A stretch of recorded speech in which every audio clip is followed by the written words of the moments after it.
নমস্কার। ইন্ডিয়ান মঙ্কস পেজে আজকে ইতি তোমাদের ভগবান থেকে আলোচনায় সবাইকে স্বাগত। আজকের আলোচনাটা ভীষণ গুরুত্বপূর্ণ। প্রত্যেক দিনের আলোচনাই কম বেশি গুরুত্বপূর্ণ থাকে, তার কারণ প্রত্যেক দিনের আলোচনাই হয় আমি তত্ত্বটাকে নিয়ে। কারণ এছাড়া আমাকে ভগবান কিছু শেখাননি, আর আমি শিখতে চাইও না। কারণ যাকে পেলে সব পাওয়া যায়, তো তারপর আর কিছু শেখার প্রয়োজন পড়ে, মানে কিছু জানার ইচ্ছা থাকে না। তো ভগবানের কৃপায় তাই জন্য অনেকে আমায় জিজ্ঞাসা করছেন বর্তমানে যে আমি যোগ বা বিভিন্ন আর আধ্যাত্মিক অন্য কোনো পথ, তন্ত্র বা কিছু না, আমি তন্ত্র জানি না এক বিন্দু, যোগ জানি না এক বিন্দু, সংস্কৃতও ভালো জানি না। আমি ভগবানের পায়ের নিচে বসে শুধু এই তত্ত্বটা তিনি শিখিয়েছেন যে নিজেকে জানার যে ধ্যান, যেটা নিয়ে আজকের আলোচনা। এবং আলোচনাটি করার চেষ্টা করব ইতি তোমাদের ভগবান বই থেকে। ভগবান যাকে চিঠি লিখেছেন, আপনারা এর আগেও প্রশ্ন প্রায় করলে প্রথমে করে নিন, কারণ একবার আলোচনায় ঢুকে গেলে সৌম্যদীপ হালদার পরে তখন প্রশ্নের উত্তর দিতে সমস্যা হয়। প্রশ্ন করলে এখন করুন। তো ভগবান যাকে চিঠিটি লিখেছেন, তিনি সেই সময় হোস্টেলে পড়তেন এবং শিলচরে হোস্টেলে পড়তেন। ভগবান তখন থাকতেন আসামের মালিগাঁওতে। সেই জন্য তাকে চিঠিটি লেখা। চিঠিটি অসাধারণ একটি সাধনার দলিল, যে একটি ছেলে বা একটি মেয়ে কিভাবে এই অদ্বৈত বেদান্তের সাধনা করবে। তো সেই চিঠিটি নিয়ে আজকে আলোচনার চেষ্টা করব। যেহেতু সাধনার কথা, সেই জন্য ভীষণ ইম্পর্টেন্ট। চিঠিটি লিখেছেন বুম্বাকে, ভগবানের সেই সময়ের বুম্বা, বর্তমানে স্বামী প্রজ্ঞানানন্দজি, ভগবানের প্রজ্ঞানানন্দ, যিনি ভগবানের জীবনী লিখছেন। তার প্রথম পরিচয় তিনি ভগবানের সাধু, ভগবানের ভক্ত, তার প্রথম পরিচয়। দ্বিতীয়, তিনি সন্ন্যাসী ভগবানের। তৃতীয় পরিচয়, তিনি ইন্টারন্যাশনাল বেদান্ত সোসাইটির ভাইস প্রেসিডেন্ট এবং ভগবান তাকে দীক্ষা দেওয়ার জন্য নির্বাচিত করেছেন। এবং তিনি তার আরেকটা যেটা বড় পরিচয়, তিনি আমাদের চিফ এডিটর, যা যত বই বেরোয় তার হাত দিয়ে বেরোয়, এবং ভগবানের জীবনী লিখছেন উনি। তো সুতরাং এই চিঠিটি সেই রকম মানুষকেই লেখা যেতে পারে যে ভবিষ্যতে এই রকম জায়গায় দাঁড়াতে পারে এবং আধ্যাত্মিকভাবে সে এইরকম বড় মাপের একজন মানুষ হতে পারেন। তো চিঠিটি এইরকম চিঠি সবাইকে লেখা যায় না। তো কেন ভগবান 1990 সালে, আমার জন্মের অনেক আগে, এই চিঠিটা লিখেছেন তাকে, সেটা আজকে 2024-এ দাঁড়িয়ে ভালো মতন বোঝা যায়। সৌম্যদীপ প্রশ্ন করছেন, মাইন্ড রিল্যাক্স কিভাবে করব, কনসেন্ট্রেশন পাওয়ার বানানোর উপায় কি প্লিজ। আমি আপনাকে রিকোয়েস্ট করব আজকের পুরো আলোচনাটা শুনুন। এই আলোচনাটা হয়তো প্রথমেই আপনার মনে হবে না যে পুরোটা বুঝতে পারছি, কিন্তু আপনি শুনুন, পরে পারলে আরেকবার শুনুন, বা আলোচনাটা থেকে কোনো একটা লাইন নিয়ে আপনি ভাবুন। আমি আশা করতে পারি আজকের গোটা আলোচনা থেকেই আপনার এই প্রশ্নের উত্তরটা আপনি পাবেন, যে মাইন্ড রিল্যাক্স কিভাবে করব, এর থেকেও বড় অনেক উত্তর পাবেন, এবং কনসেন্ট্রেশন পাওয়ার বাড়ানোর উপায় কি, এটার উত্তর তো পাবেনই। আমি আলোচনা শুরু করছি ইতি তোমাদের ভগবান থেকে। ভগবানের ইষ্টদেব ঠাকুর, প্রত্যেকটা চিঠির শুরুতেই তাই লেখা, শ্রী শ্রী রামকৃষ্ণ শরণ, গৌহাটি 28/11/90। 28/11/90 সাল থেকে 90 সালে ভগবান চিঠিটি লিখছেন। প্রিয় বুম্বা, 21/11 তারিখে চিঠি পেলাম, সবাইকে পড়ে শোনালাম, উন্নতি করছিস। ভগবানের একটা ব্যাপার আছে যে যখন ভগবান নিজে দেখেন যে তার কোনো শিষ্য বা তার কেউ আধ্যাত্মিক জগতে বা অন্য কিছু ক্ষেত্রে উন্নতি করছে, ভগবান সবাইকে খুব আনন্দ করে জানান। ভগবানের গুরুদেব পবিত্রানন্দজিও যখন ভগবান জ্ঞান লাভ করেন, তখন সবাইকে ডেকে জানিয়েছিলেন যে শোনো শোনো, ও জ্ঞান লাভ করেছে। তো যেমন গুরু তেমনই শিষ্য হয়। তো ভগবান খুব আনন্দ করে জানান যে শিষ্য আধ্যাত্মিক উন্নতি লাভ করলো, যে শুনেছি সে এরকম হয়েছে, বহুবার আমরা শুনেছি, এবং শুনে কখনো নিজের খুব দুঃখ হয়েছে, কারণ আমাদের কিছু হচ্ছে না, অন্য কারোর কিছু ভালো হচ্ছে। কিন্তু দুঃখ এক আর ঈর্ষা আর এক। ঈর্ষাটা গুরু কৃপাতেই হয়নি নেহাত, নাহলে হতেই পারতো। মনে হয়েছে ঠিক আছে, ও ভালো করেছে, খুব ভালো, মনে প্রচন্ড দুঃখটাকে চেপে রাখছি, কিন্তু আমাকেও একদিন এই জায়গাটায় পৌঁছাতে হবে। তো সময় বদলায়, কিন্তু 1990 সালে যা হয়েছিল, আমি ভগবানের কাছে যেই টাইম পিরিয়ডটায় ভগবানের সাথে থেকেছি বা আছি, সেই টাইম পিরিয়ডটায় কিছুই বদলায়নি। তাই জন্য পার্থবাবু প্রণাম, রামদরবার প্রণাম। তো তাই ভগবানের এখানে লেখা রয়েছে যে তোর 21/11 চিঠি পেলাম, এটা কিন্তু একটা গুণ। মানে আমি কেন এই কথাটা বললাম, মানুষ সাধারণভাবে নিজের উন্নতি ছাড়া অন্য কারোর উন্নতি বলে না। এই বলাটা ভগবান আমাদেরকে শিখিয়েছেন, যে অন্য কেউ ভালো করলে সেটাও মানুষকে বলো, যে সেও বড় হচ্ছে। একা বড় হয়েও না, সবাইকে নিয়ে একসাথে বড় হও। এটা খুব ইম্পর্টেন্ট। সবাই চায় একা বড় হবো, ওয়ান ম্যান শো না। ভগবানের থেকে আমরা শিখেছি যে একসাথে বড় হও, একা বড় হও না, একা বড় হয়েও না। তার মধ্যে তুমি তোমার যে আধ্যাত্মিকতা, যে ধ্যান ধারণা করো, কিন্তু অন্য কারোর মধ্যে যদি সামান্য ভালো দেখো, সেটা 10 মুখে বলো। সৌরভ চক্রবর্তী প্রণাম। হ্যাঁ ঠিকই, এটা ইন্সপিরেশন। তো তোর 21/11 লেখা চিঠি পেলাম, অর্থাৎ চিঠি দিয়েই আসলে আধ্যাত্মিক গুরু শিষ্যের মধ্যে না, বা আধ্যাত্মিক জগতে যারা রয়েছে, একটা দুটো শব্দ ইম্পর্টেন্ট তার আধ্যাত্মিক ভাবে সে কোন জায়গায় দাঁড়িয়ে আছে এটা বোঝার জন্য। তাকে এক গাদা কথা বলতে হয় না, এত এত কথা বলার প্রয়োজন পড়ে না। গুরু এবং শিষ্যের মধ্যে বা আধ্যাত্মিক জগতে যারা রয়েছে তাদের মধ্যে সামান্য তাকানো ইম্পর্টেন্ট। যেভাবে তাকাচ্ছে তাতে বুঝে নেওয়া যায়, বললে হয়তো খারাপ লাগবে বা হয়তো মনে হতে পারে বাড়িয়ে বলছি না, তাকালে বোঝা যায় যে তার দৃষ্টিটা কেমন। ঠাকুর বলছেন না, দৃষ্টিটা অমনা দৃষ্টি। দৃষ্টিতে বোঝা যায় যে কিরকম, তার সামান্য হাসিতে বোঝা যায়। একটা শব্দই যথেষ্ট তার জ্ঞানের গভীরতা টের পাওয়ার জন্য।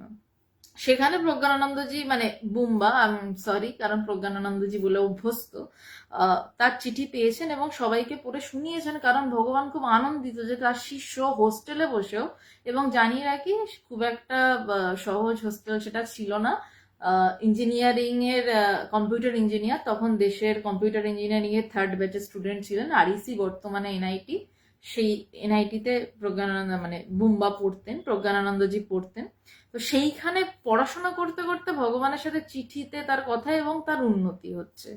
এবং কেন প্রথমে তার বর্তমান ডেজিগনেশনটা আমি বললাম, ডেজিগনেশন বলাটা ভুল, তার বর্তমান পরিস্থিতিটা বললাম, কারণ তাকেই চিঠি লেখা যায়, তার কারণ আমি চিঠিটা বলছি। 19 নভেম্বর সকাল থেকে রাত 10টা অবধি নানা কর্মসূচিতে ঠাসা ছিল এবং প্রত্যেকটা কাজ সুন্দরভাবে হয়েছে, এসে জানতে পারবি। এই এই যে লাইনটা পড়লাম না, এই লাইনটাও আমার কাছে খুব একটা অপরিচিত নয়। মানে 19 নভেম্বর হচ্ছে ভগবানের গুরুদেবের জন্মদিন, এবং ইন্টারন্যাশনাল বেদান্ত সোসাইটি ভগবান নিজের গুরুদেবের জন্মদিনের দিনই প্রতিষ্ঠা করেন। কারণ ভগবান চাইতে পারলে মানে নিজের অর্গানাইজেশন নিজের জন্মদিনেই প্রতিষ্ঠা করতে পারতেন, কিন্তু সৌরভবাবু প্রণাম, মানসবালা প্রণাম। কিন্তু ভগবানের মতন শিষ্য আমি কম দেখেছি। আমার একবার মনে হয়েছিল, আমি একবার ভগবানের সাথে একবার কথোপকথন হচ্ছিল, ভগবানকে বলেছিলাম যে ভগবান, তোমার মতন শিষ্য হতে পারলে সব হয়ে যায়। তো ভগবান নিজের জন্মদিনে রাখতে পারতেন, ইন্টারন্যাশনাল বেদান্ত সোসাইটি তৈরি করতে পারতেন, করেননি। গুরুদেবের জন্মদিনে করেছেন। আমাদের প্রথম মেয়েদের আশ্রম ইন্টারন্যাশনাল বেদান্ত সোসাইটি, সেই প্রথম মেয়েদের আশ্রম তৈরি হচ্ছে, এবং তখন আইবিএস এর মানে ইন্টারন্যাশনাল বেদান্ত সোসাইটির খুব বেশি কিছু নেই। আমি কেন এই কথাটা বলছি, কারণ আধ্যাত্মিকতা গুরু ভক্তির উপর দাঁড়িয়ে রয়েছে। ভগবান সেই আশ্রমটির নাম দিলেন শ্রী রামকৃষ্ণ তপবন, তার কারণ পবিত্রানন্দজি একটি মেয়েদের আশ্রম তৈরি করার চেষ্টা করছিলেন, যেটার নাম তিনি ভগবানকে জানিয়েছিলেন শ্রী রামকৃষ্ণ তপবন, কিন্তু পবিত্রানন্দজি সেই কাজটা শেষ করতে পারেননি। তার আগেই তিনি তার মহাসমাধি হয়। তো ভগবান প্রথম আশ্রম বেনারসে মেয়েদের আশ্রম ভগবান নাম রাখলেন যে শ্রী রামকৃষ্ণ তপবন। তো এইখান ছোট ছোট জায়গা থেকে না গুরু ভক্তির জায়গাটা বোঝা যায়, টের পাওয়া যায়। তো ওই 19 নভেম্বর ন্যাচারালি সে পালন হয়েছে 1990 সালের নভেম্বর মাসে ভগবান চিঠিটি লিখছেন, আর 1989 সালে ইন্টারন্যাশনাল বেদান্ত সোসাইটি প্রতিষ্ঠিত। তো সুতরাং প্রথম ইন্টারন্যাশনাল বেদান্ত সোসাইটির মানে পূর্তি দিবস। তো সেটা সকাল থেকে রাত 10টা অবধি নানান অনুষ্ঠান হয়েছে, বোঝা গেল। এবং বলছেন যে প্রত্যেকটা কাজ সুন্দরভাবে হয়েছে। এইটা কিন্তু জানার যে ভগবান নির্বিকল্প সমাধিমান পুরুষ, তার কাছে জগৎ বলে কিছু নেই। তিনি যাকে চিঠিতে লিখছেন তার কাছেও যেন জগৎ বলে কিছু না থাকে, সেই চেষ্টাতে চিঠিটা লিখছেন। যে সংগঠন তৈরি করেছেন সেই সংগঠনের মূল ভিত্তি হচ্ছে আমাদের ভগবান মূল ভিত্তি দিয়েছেন, ব্রহ্ম আত্মা ব্যতীত দ্বিতীয় বস্তু নেই। সেই সংগঠনটিও তৈরি হয়েছে এই কারণে যাতে এই জগৎ নেই এইটা মানুষকে বলার জন্য, এইটা মানুষকে বোধ করানোর জন্য।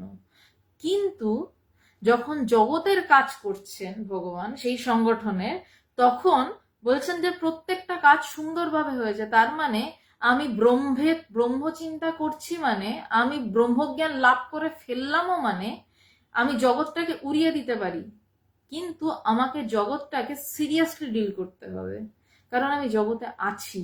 যেই জায়গাটায় যখন যেই ভূমিকায় অভিনয় করছি, পারফেক্ট অভিনয় করো। স্বামী বিবেকানন্দের একটা কথা ভগবান বারবার বলতেন আমাদেরকে, যে স্বামীজি বলতেন জানিস, যে ভগবান বলেন আমাদেরকে, সরি, যে যখন কাঁধে করে আলু নিয়ে বেচবি চাষার মতন বেচবি, আবার যখন ধ্যান করবি তখন সাধুর মতন ধ্যান লাগাবি। এবং ভগবানের গুরুদেবও ভগবানকে প্রথম চিঠিতে লিখেছিলেন, অফিস ওয়ার্ক অনেস্টলি, সিনসিয়ারলি এবং অনেস্টলি করিবে। এবং আমি যেদিনকে প্রথম চাকরি করতে যাই পড়াশোনা শেষ করার পরে, ভগবানকে ফোন করেছি যে ভগবান যাচ্ছি চাকরিতে, ভগবান বলছে আমার গুরুদেবের কথাটা মনে রাখিস, অফিস ওয়ার্ক অনেস্টলি এবং সিনসিয়ারলি করবি। তো জানি না কতটা পালন করতে পেরেছিলাম সেই সময়, তবে কথাটা কানে বাজতো। কারণ আধ্যাত্মিকতা মানে জগৎ উড়িয়ে দেওয়া নয়, জগৎ উড়ে যাওয়া মানে জগৎটাকে যখন ডিল করছি সেই জগৎটাকে সুচারুভাবে একদম পারফেক্টলি ডিল করাটা আমি ভগবানের থেকে দেখে চোখের সামনে শিখেছি। কিন্তু এখনো পুরোটা করে উঠতে পারি না, চেষ্টা চলছে, জীবন বাকি রয়েছে, হয়তো কোনোদিন একটু হলেও পারবো। তো তাই বলছেন যে প্রত্যেকটা কাজ সুন্দরভাবে হয়েছে। বললেন না যে যা হয়েছে হয়েছে, সবাই তো সমাধিস্থ, জগৎ নেই, না, হচ্ছে প্রত্যেকটা কাজ সুন্দরভাবে হয়েছে। যেমন আমি বলি যে আমাদের যে কোনো অনুষ্ঠান, আমরা কেউ যদি রেডি হতে নাও পারি, আমাদের আগে রেডি হয়ে ভগবান বসে থাকেন। যে কোনো জায়গায় 5টা নাগাদ যাওয়ার হলে আমরা অন্তত জানি 4:30 নাগাদ ভগবান বেরিয়ে যাবে, লাগলে 15 মিনিট আগে পৌঁছাবে, 5 মিনিট পরে নয়। তো তাই বলছেন যে এসে জানতে পারবি। এইবার পুরো যে আলোচনাটা, পুরো অদ্বৈত বেদান্তের সাধনার আলোচনা হচ্ছে। এই লাইনটা আমার মজা লাগছে। আমি যখন প্রথম 2012 সালে এই বইটা পড়ি, আমি এই জায়গাগুলো বুঝতে পারিনি, এই জায়গাগুলো মার্ক করা রয়েছে, ব্র্যাকেট করা রয়েছে, জাস্ট আমার চোখে পড়লো, বুঝতে পারিনি। আমি গিয়ে জিজ্ঞাসা করেছিলাম এই জায়গাগুলোর কথা। যাই হোক, আশা করি এখন গুরু কৃপায় কিছুটা সামান্য ক্লিয়ার হয়েছে, ভবিষ্যতে হয়তো আর একটু হবে। বলছেন যে হাঁস যখন ডিম পারে, একটা ডিমই পারে, যেটা ডিম সেটা আবার একটা হাঁস হতে পারে, কিন্তু যেই ডিমগুলো পর পর পেরে যাবে সেগুলো কিন্তু হাঁসের পেটেই আছে এবং ওইগুলো পারতেই হবে। আমি আবার লাইনটা বলছি, তারপর ব্যাখ্যায় আসছি। হাঁস যখন ডিম পারে, একটা ডিমই পারে, যেটা ডিম সেটা আবার একটা হাঁস হতে পারে, কিন্তু যে ডিমগুলো পর পর পেরে যাবে সেগুলো কিন্তু হাঁসের পেটেই আছে এবং ওগুলো পারতেই হবে। একটা অদ্ভুত ধরনের এক্সাম্পল দিয়ে ভগবান একটা কথা বললেন, মানে বলছে যখন হাঁস একটা ডিম পারছে, তার মানে ডিমটা হাঁসের পেটে উৎপন্ন হয়েছে, প্রসেসিং হয়ে গেছে, আর উৎপন্ন যখন হয়েছে ডিমটাকে কিন্তু পারতেই হবে, উপায় নেই। মানে তীরটাকে যদি আমি টেনে ফেলি, তীরটা কিন্তু ছিটকাবে, রাস্তা নেই আর। বলছে সেই তীরটা গিয়ে ছিটকাবে এবং কোথাও না কোথাও বিদ্ধ করবে, সে প্রপার জায়গায় বিদ্ধ না করলেও এদিক ওদিক সেদিক অন্য কাউকে মেরে দেবে। সুতরাং যেই ডিমটা থেকে, মানে এই যে কার্য ঘটলো, ডিম পারলো একটা হাঁস, সেই ডিম থেকে কারণ স্বরূপ একটা হাঁস আবার তৈরি হলো, মানে একটা কর্ম থেকে আর একটা কর্মের উৎপন্ন হলো, আর একটা হাঁস তৈরি হলো। এবং হাঁসের পেটে তো আমরা জানি একটা ডিম থাকে না, একসাথে অনেকগুলো ডিম পারে এবং তারপর হাঁস ডিমে তা দেয়। বলছে হাঁসের পেটে যতগুলো ডিম আছে, ধরুন 4টে ডিম রয়েছে, একটা ডিম পেরে হাঁসটা কিন্তু থেমে যেতে পারবে না। হাঁসটা যদি মরেও যায়, তার পেটে কিন্তু ডিমগুলো থাকবে। যদি পেট কাটা যায় দেখা যাবে ডিম রয়েছে। আজকে এই কথাটা খুব রাফ, তাও বলছি, মাতৃগর্ভে থাকাকালীন কোনো মায়ের যদি মৃত্যু ঘটে, সো সরি, যেন এই ঘটনা না ঘটে, তখন যদি মায়ের যখন মানে যখন ইনসেকশন হয়, যখন কাটা হয়, তখন কিন্তু দেখা যায় ভ্রূণও দেখা যায়। সুতরাং পেটে যখন আছে তা কোনো না কোনোভাবে বাইরে আসবে। তো বলছে যে সেগুলো কিন্তু হাঁসের পেটেই আছে এবং ওগুলো পারতেই হবে, রাস্তা নেই। যেইটা আমি কর্ম করে ফেলেছি সেই কর্মটাই আমায় বের করতেই হবে, উপায় নেই। এরপর ভগবান এই কথাটার ব্যাখ্যায় আসছেন যে এইভাবেই পুরনো সংস্কার অর্থাৎ কর্মসঞ্চিত ফল বৃহৎ আকার নেবেই। বলছে এইভাবেই আমরা যাই কর্ম করি না কেন, আমরা দুটো ভালো কর্ম করি সেই কর্মটাও একটা আকার নেবে, আমরা দুটো খারাপ কর্ম করি সেই কর্মটাও আকার নেবে। তাই জন্য কর্ম মাত্রেই বন্ধন, তাই জন্য কর্ম নাশ কথাটা শাস্ত্রে আছে। যে কর্ম করতে করতে করতে করতে মানে সে ভালো কর্ম করুক কি মন্দ কর্ম করুক, করতে করতে করতে যখন আর মনে হয় মানে মানে কর্ম যখন ছেড়ে যায়, অনেকে বলে কর্ম শেষ করছি না, কর্ম ছেড়ে যায় মানে কাজ করতে করতে একটা সময়ের পর কর্ম সরিয়ে দেন তিনি, মানে বিরক্তি আসে ভিতর থেকে, কর্ম সরে যায়। তাই বলছেন যে এভাবে পুরনো সংস্কার, আর এই কর্মটা আমাদের কে করায়, আমাদের সংস্কার করায়। আমাদের কারুর মনে হচ্ছে আমরা খুব ভালো গানের রেওয়াজ করব, আমাদের সংস্কার। কারুর মনে হচ্ছে আমি প্রচন্ডভাবে গবেষণা করব, আমাদের সংস্কার। কারুর মনে হচ্ছে আমি খুব ভালো সোশ্যাল ওয়ার্ক করব, সংস্কার। সবার চিন্তাধারা এক হয় না। সংস্কারটা কি, স্বামী বিবেকানন্দের একটা কথা পড়েছিলাম যতদূর সম্ভব জ্ঞান যোগে, আমার ভীষণ ভাল লেগেছিল। তখন আমি নিতান্তই ছোট, 17 বছর বয়স। 17 বছর বয়সটাকে ছোট না বলা হলো, আধ্যাত্মিক জগতে একদমই প্রথম, নতুন। স্বামীজি বলছেন, বা একটা দেববাণীতে কোন একটি বইতে স্বামীজির কথা বলছেন যে একটি বৃহৎ বই, তার প্রত্যেকটি পাতা উল্টে যাওয়া হচ্ছে তোমার কর্ম, মানে সরি তোমার এক একটা জীবন। সুতরাং এক একটা পাতায় তোমার এক একটা কর্ম। এবং তারপর এই যে মানে এই যে সংস্কারটাকে ব্যাখ্যা করতে গিয়ে স্বামীজি বলেছিলেন যে মনের কখনো কখনো গভীরতম প্রদেশ থেকে একটা হয়তো কোনো একটা তন্ত্রীতে টান লাগলো, হয়তো একটা তানপুরা হাতে আমি বসে আছি, হঠাৎ একটা ঝংকার এলো। বলছে সেই চিন্তাটা উঠে এলো, অনেক চাপা পড়া পুরনো সংস্কার, হঠাৎ টান লাগলো। বলছে সেই সংস্কার উঠে এলো এবং সেই কাজটা করছো। যদি যদি সেটা হয় তাহলে আমার সংস্কার, আমি এক্ষেত্রে বলতে পারি হয়তো ধ্যান ধারণা এবং এই বকবক করাটা আমার সংস্কার, যদিও এটা গুরুর আদেশেই করছি। তো এটাও এক প্রকার সংস্কার, আমাকে সময় কাটাতে হবে এই পৃথিবীটাতে। সুতরাং এইভাবে সময় কাটাচ্ছি এবং এই সময় কাটানোটা বলতে পারি এটা কর্মক্ষয়। মানে একমাত্র ঠাকুর বলছেন না যে আহ হিংচে শাক শাকের মধ্যে পড়ে না, তেমনি আরেকটা খুব সুন্দর কথা শুনেছিলাম যে চিকেন রোল খাওয়াটাও একরকম খাওয়া, খেয়ে ওটা অ্যাসিডিটি হয়। আর তার সাথে অ্যান্টাসিড খাওয়াটাও একরকম খাওয়া, ওটা অ্যাসিডিটি কাটায়, দুটোই খাওয়া। সুতরাং এই কর্মটা কর্মক্ষয় হচ্ছে। আরেক ধরনের কর্ম, যদি আমি ভালো কাজ করছি, মনে তৃপ্তি পাচ্ছি, আরো ভালো কাজ করতে ইচ্ছা করবে, আরো ভালো কাজ করতে ইচ্ছা করবে, এইভাবে কর্ম বৃদ্ধি পায় এবং সেটা আমার সংস্কার বসে। তাই বলছেন যে এভাবেই পুরনো সংস্কার অর্থাৎ কর্মসঞ্চিত ফল বৃহদাকার নেবেই। কর্মসঞ্চিত ফল, আমার কর্মই কিন্তু আমার ফল তৈরি করে, সেটা আমরা সবাই জানি যে কর্মফল শব্দটা রয়েছে, কিন্তু সেই কর্মটার পিছনে কাজ করছে কিনা আমার সংস্কার। পরিবেশের জন্য নয়, পরিবেশে কিছু হয় না আদতে। আমি আমার নিজের স্কুল জীবনে এটা বুঝেছিলাম যখন মানে আমি আধ্যাত্মিক পথে আসিনি। পরিবেশ একটি মেয়ের মনে আছে ভীষণ ভালো, স্কুলের পরিবেশও এমন কিছু খারাপ নয়, আমারই খুব ভালো বন্ধু ছিল, আমার মনে হয় না আমি এতটাও খারাপ ছিলাম।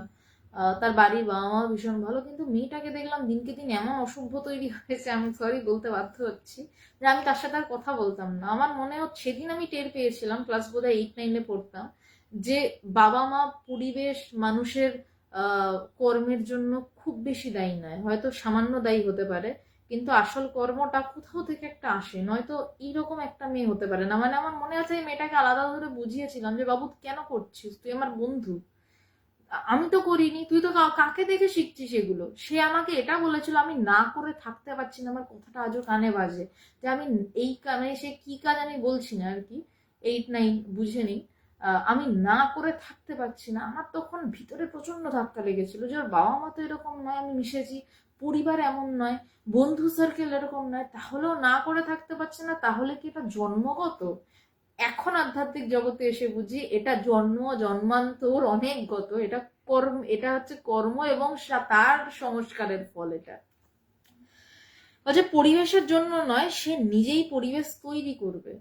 আশা করি এটা আগের যে ঘটনাটা বললাম এটা নিয়ে আর কথা বাড়ানোর দরকার নেই। সে নিজেই পরিবেশ তৈরি করবে, কারণ যে ডিমটা বাইরে আছে সেটা থেকে আবার নতুন সৃষ্টি চালু হবে। সে পরিবেশটা, আমি যেই কর্মটা করছি, যে হাঁসটা ডিমটা পারলো, সেখান থেকে আবার একটা হাঁস উৎপন্ন হলো। মা হাঁসটাকে তখন কি করতে হচ্ছে? প্রথমে ডিমটায় তা দিতে হলো, তারপর কি করতে হলো? সেই হাঁসটাকে প্রতিপালন করতে হলো, তার কর্ম বাড়ছে। তারপর হাঁসটাকে ডাঙায় হাঁটা শেখাতে হলো, জলে চড়া শেখাতে হলো। অনেক কিছু রয়েছে। সংসার মানে শুধু একটা নয়, একের পর এক।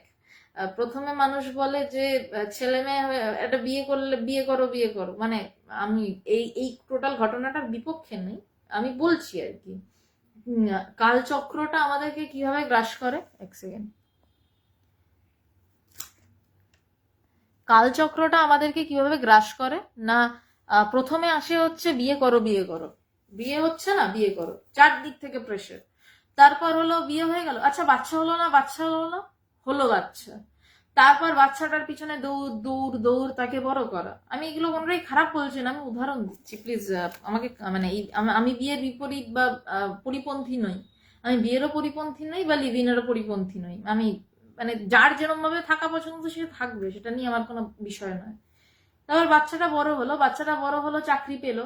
তখন বাবা মা বা যদি ভাবে যে হ্যাঁ এবার তো তাহলে বাচ্চা সেটেল, তাহলে এবার আমি নিজের মতন কাটাবো, হয় না। তারপর কি হয়, বাচ্চাটার আবার বিয়ে হয়, সেটা আবার দিতে হয়। বিয়ের পরে আবার তার বাচ্চা হয়। তখন বেশিরভাগ ক্ষেত্রে এসে দেখি, আমাকে বয়স্ক যাদের সাথে কথা হয় তারা বলেন সময় পাই না, নাতি নাতনিকে দেখতে হয়। এরপর কি হয়, মরে যেতে হয়, চুল্লিতে ঢুকে যেতে হয়। হয় না। সুতরাং একটা কর্ম আর একটা কর্মের জন্ম দেবে, তার থেকে কর্ম কাটা, সেটা নিয়েই কথা হচ্ছে এখানে।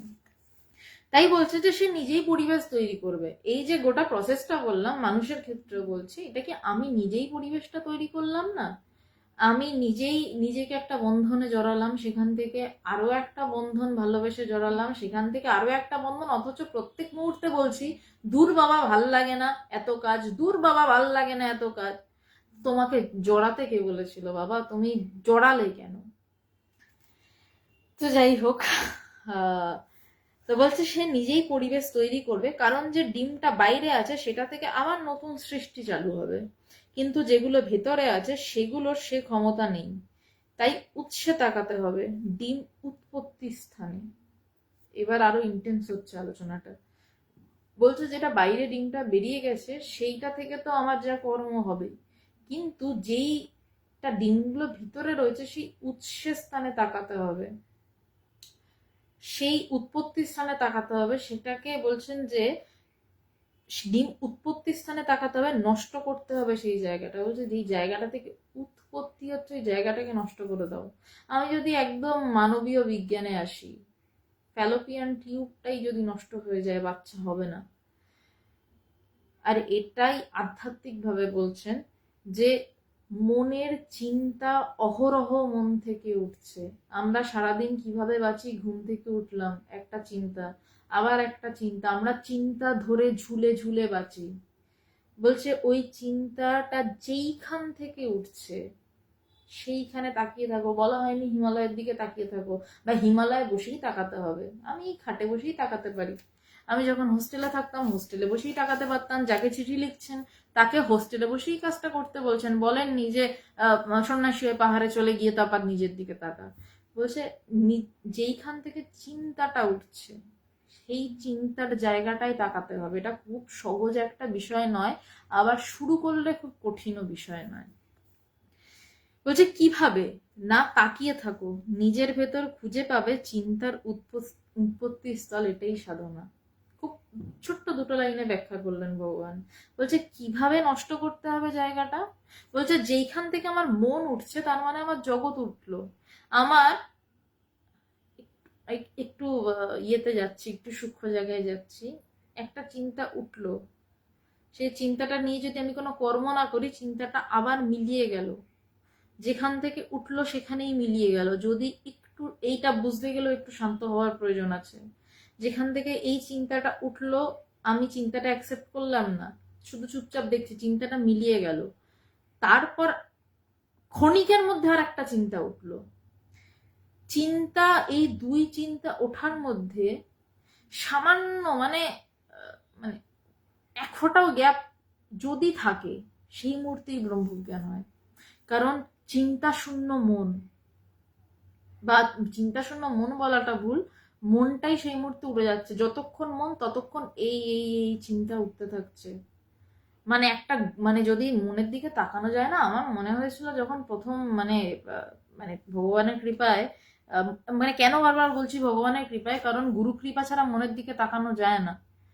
যখন তার কৃপায় তাকাতে পারছিলাম, আমার জাস্ট মনে হচ্ছিল একটা গলন্ত মানে লাভা যেরকম ভাবে বেরোয়, হু হু করে এরকম ভাবে বেরোচ্ছে।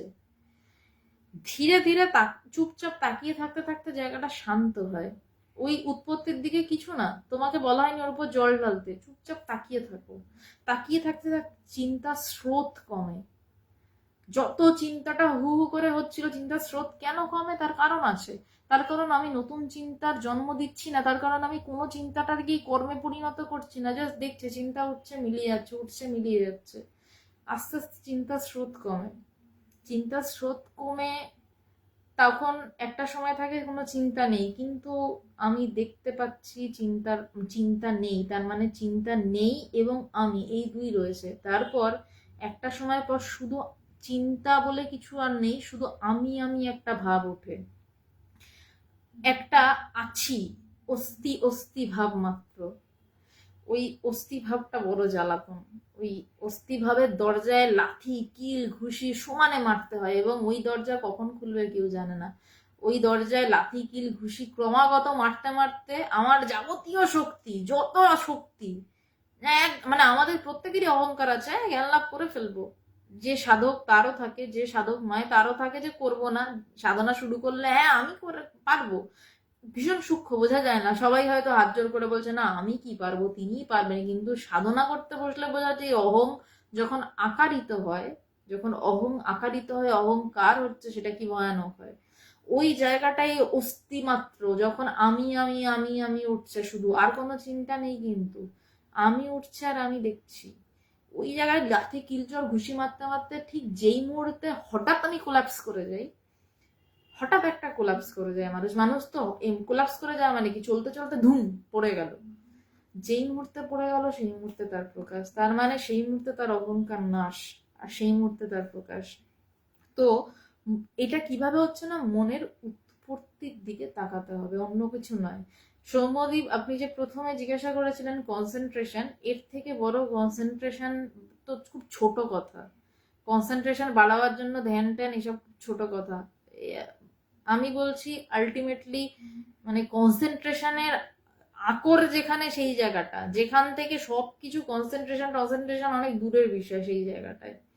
তো অ্যাটলিস্ট ধ্যান করুন, অ্যাটলিস্ট চোখ বন্ধ করে বসে থাকুন, অন্তত দিনে 5 মিনিট থেকে শুরু করুন। কিছু ভাবতে হবে না, প্রয়োজন নেই অত কিছু ভাবার, যে বা কি হচ্ছে না হচ্ছে, ভালো চিন্তা মন্দ চিন্তা। অ্যাটলিস্ট জগৎ দেখাটা বন্ধ করুন প্রাথমিকভাবে, 5 মিনিট চোখ বুজে বসুন, অন্তত কিছুদিন যাক। তারপর ধীরে ধীরে, আমি যেটা বললাম এটা তো সাধনার, অদ্বৈত বেদান্তের সাধনার স্তর। তো ভগবান বলছেন তাকিয়ে থাকো। এই তাকিয়ে থাকার পরের জিনিসগুলো আমি বললাম, নিজের ভেতর খুঁজে পাবে চিন্তার উৎপত্তি স্থল। নিজের ভেতরেই কিন্তু ওই উৎপত্তি স্থলটা খুঁজে পাওয়া যায়, অন্য কিছু না। নিজের ভেতরেই চিন্তার উৎপত্তি স্থলটা ধরতে পারা যায়। এই সাধনা অন্ধকার ঘরে আলো জ্বালালে, এক সেকেন্ড সরি, অন্ধকার ঘরে আলো জ্বালালে 1 সেকেন্ডে ঘর আলোকিত হয়, একটু একটু করে হয় না। বলছে অন্ধকার ঘর যদি হয়, সেখানে 1000 বছরের পুরনো অন্ধকার, ঝাট করে একটা দেশলাই কাঠি মারা হলো, ঘরটা কি একটু একটু করে আলোকিত হবে না, ধুম করে ঘরটা আলো হবে। তাতে কি 1000 বছরের অন্ধকার বলে একটু করে অন্ধকার কাটি, এটা হয় না। ঠিক তেমন 1000 বছরের অজ্ঞান অজ্ঞানে নিমজ্জিতর ভিতরে যখন দুম করে সেই সূর্য প্রকাশিত হয়, দুম করে শব্দটাই ব্যবহার করলাম কারণ তিনি আচম্বিতে প্রকাশিত হন, আচমকা প্রকাশিত হন, তখন সেই হাজার কোটি বছরের অজ্ঞান জীবন এক মুহূর্তে আলোয় আলো হয়ে ওঠে। তাই বলছে একটু একটু করে হয় না, অর্থাৎ অন্ধকার দূর হওয়া যা, আলোকিত হওয়াও তাই। একই কথা, যে অন্ধকারটা সরে যাওয়া যা, আলোকিত হওয়াটাও তাই। সর্ব সংস্কার নাশ আর ব্রহ্মজ্ঞান একই কথা। বলছে আমার যাবতীয় সংস্কার, আমার সংস্কারটা কোথায় হয়ে রয়েছে? আমার মনে সংস্কার হয়ে রয়েছে। আমার মন সংস্কারকে বহন করছে। আর অজ্ঞান নাশ মানে আমার মনটাই পুরো উঠিয়ে ফেলে দেওয়া।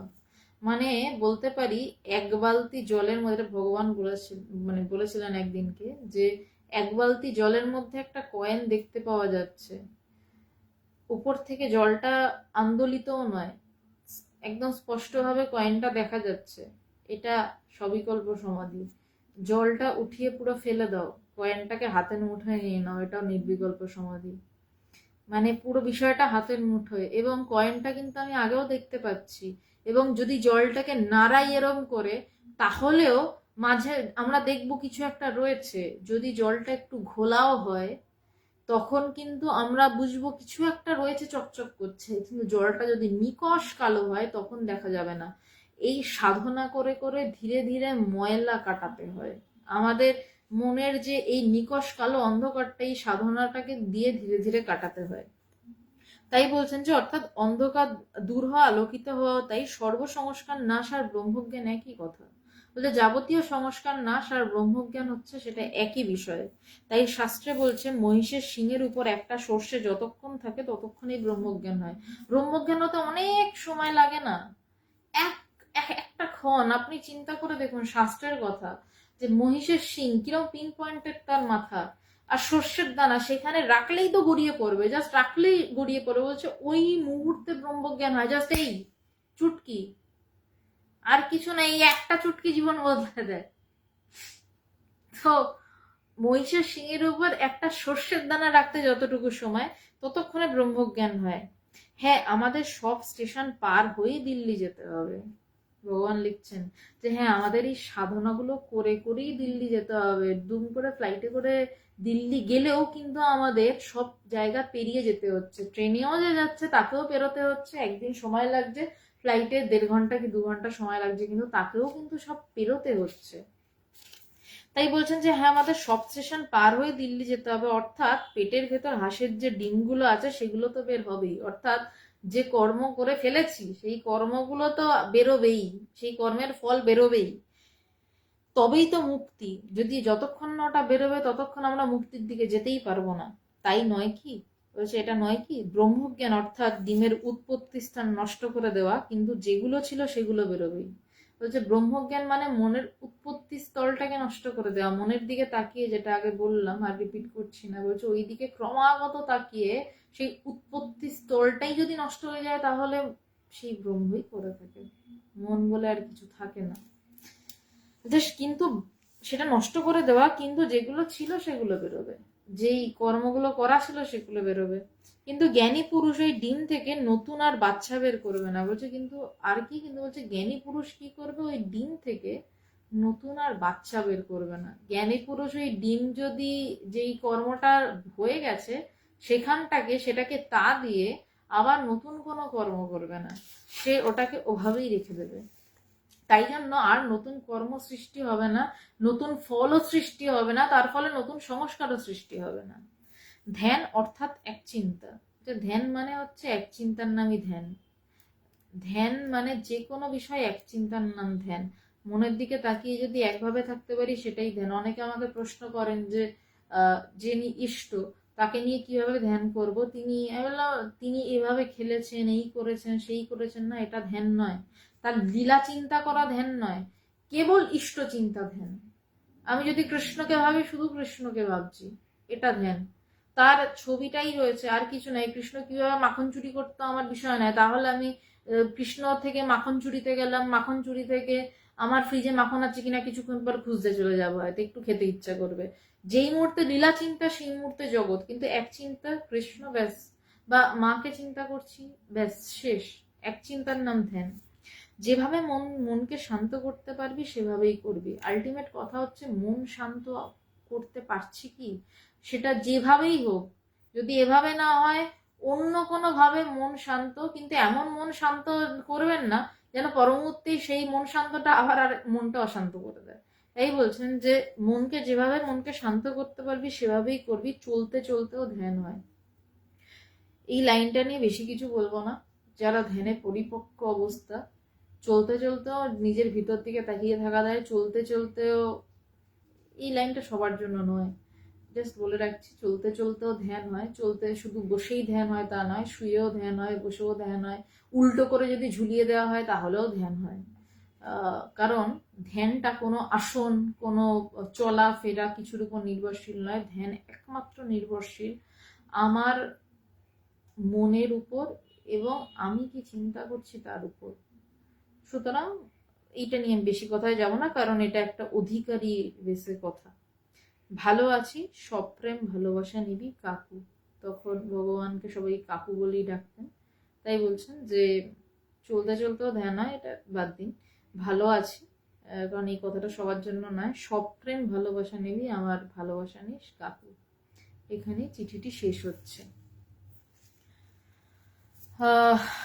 দেবাশিস হালদার নমস্কার। গৌর কুমার সমাধি নিয়ে ভারী সুন্দর উদাহরণ দিলেন। নমস্কার গৌরবাবু, অনেকদিন পর। উদাহরণটা আমার নয়, এটা ভগবান বলেছেন আমাকে।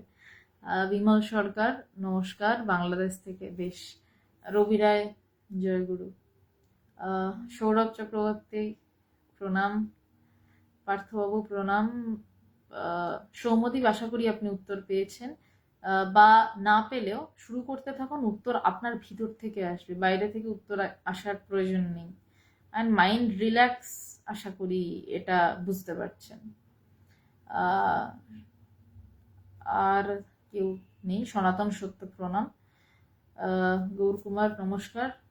বুদ্ধদেব সরকার নমস্কার। আজকে তাহলে এখানেই শেষ করছি। বুধবার দিন যদি আলোচনা হয়, ইন্ডিয়ান মঙ্কস পেজে পোস্টারে পেয়ে যাবেন, যোগা বাশিষ্ঠ সাথে থেকে আলোচনা হবে। নমস্কার।